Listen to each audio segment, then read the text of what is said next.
ઠાકોર સમાજમાં સામાજિક પ્રસંગોમાં બિનજરૂરી ખર્ચા ઓછા થાય તે માટે બંધારણ ઘડવામાં આવ્યું છે, જેમાં ગેનીબેન ઠાકોરે ડીજે બંધ કરવાનો મત દાખવ્યો હતો।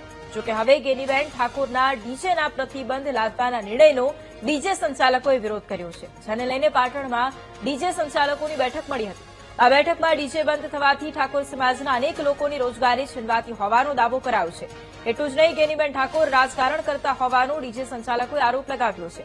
તો બંધારણ બનાવવું હોય તો દારૂ અને દાગીના પર પ્રતિબંધ મૂકવાની પણ સલાહ આપી હતી।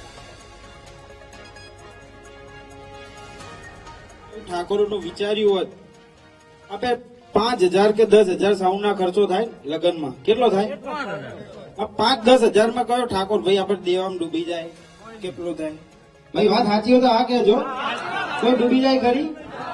તો ગેનીબેને બસ અંદર રાજકારણ જ જોડ્યું છે, બીજું કઈ નહીં જોડ્યું। જે અમને બંધારણ કરવું હોત તો નશાબંધી છે, આ દાગીના આટલા છે, છોકરીઓના રૂપિયા રે ઠાકોરો, ખબર છે તમને? પેલું દારૂ આવે, શું આવે? દારૂ બંધ આવે। જો ગેનીબેને ઠાકોરોનું વિચાર્યું તો સાઉન્ડની કોઈ બાબતને વાત ન આવત। તો ગેનીબેન ઠાકોરે ડીજે બંધ કરવાનો જે મત દાખવ્યો હતો, પરંતુ હવે જે ડીજે સંચાલકો છે તે ગેનીબેન સામે મોરચો માંડીને બેઠા છે અને ગેનીબેન ઠાકોરના ડીજે પર પ્રતિબંધ લાદવાના નિર્ણયનો ડીજે સંચાલકોએ વિરોધ કર્યો છે। આજે પાટણમાં ડીજે સંચાલકોની એક બેઠક મળી હતી અને આ બેઠકમાં ચર્ચા કરવામાં આવી હતી, જેમાં એ કહેવામાં આવ્યું હતું કે ડીજે બંધ થશે તો ઠાકોર સમાજના અનેક લોકો કે જેમની રોજગારી પણ છીનવાઈ જશે।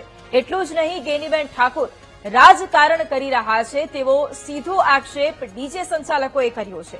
તેમણે એ પણ કહ્યું છે કે જો બંધારણ જ બનાવવું હોય તો દારૂ અને દાગીના પર પ્રતિબંધ મૂકવાની સલાહ આપી છે।